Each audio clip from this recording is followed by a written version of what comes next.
નમસ્કાર ખેડૂત મિત્રો, હું દિનેશ ગેડિયા ફરી એકવાર સિગ્મા ક્રોપ સાયન્સ વતી એક પ્રગતિશીલ ફાર્મરની મુલાકાતે આવી ગયો છું. થોડા દિવસો પહેલાં જેને આપણા કહેવા પછી એક સુપીક સોઇલ એક અડધો વીઘા જેવી જમીનમાં એને પાયું છે 500 ml લાવીને. તો શું પરિણામ આવ્યું? આજે અમારા બેન હાથમાં માટી છે, આ વાપરેલી છે, આ નથી વાપરેલી, આ વાપરેલી, આ નથી વાપરેલી, આ યુઝ કરેલ સુપીક સોઇલ ને આ નથી વાપરેલી એ માટી. તો એની સાથે ફાર્મર સાથે ચર્ચા કરશું કે તમને શું લાગે. તમારું એક પેલા નામ આપો ને. મારું નામ અશોકભાઈ જયરામભાઈ હડિયા. અશોકભાઈ જયરામભાઈ હડિયા. ગામ કીકરિયા ને મહુવા તાલુકો જિલ્લો ભાવનગર.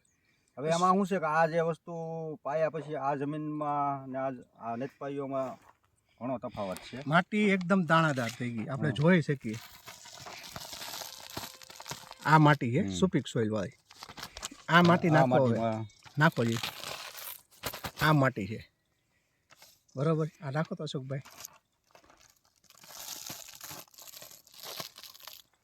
આ માટી આમાં યુઝ કરેલું છે, આમાં યુઝ નથી કરેલું.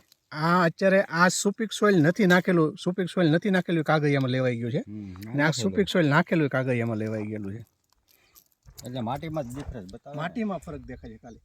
પછી તમારા રોપમાં શું ફરક દેખાય 4 દિવસની અંદર? એમાં શું હતું કે જે પીળાશ હતી ને એ મટવા મળી છે અને કલરમાં મળ્યો આવવા વાનમાં માટીમાં ફરક પડ્યો, સાથે સાથે રોપમાં ફરક પડ્યો. પછી આ જો આમાં દેખાય ને પીળો એવું હતું બરાબર, પણ હવે થોડો કલર મળ્યો પકડવા બરાબર.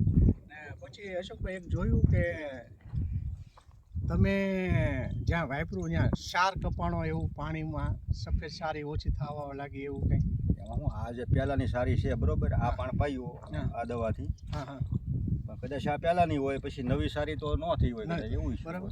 જમીનમાં માટીમાં ફરક એ દેખાય છે. એ તો છે જ ને. તો ખેડૂત મિત્રો અને વેપારી મિત્રોને હું કહેવા માંગુ છું કે સુપીક સોઇલ ખાલી પાવાથી મોલમાં નહીં પણ જમીન માટી કહીશ ને કે માટી જમીન બચાવો દેશ બચાવો એક અભિયાન છે. એને આપણે જોઈ શકીએ રિઝલ્ટ કે આપણે જમીન સુધરશે તો ખેડૂત બચશે ને સારા પરિણામો હશે બધા મોલમાં, એવું બધાને અમારે કહેવાનો અભિપ્રાય છે. પહેલાં વાપરો પછી આગળ વધો. સુપીક સોઇલ વાપરવા જેવી વસ્તુ છે. ખૂબ ખૂબ આભાર, ધન્યવાદ.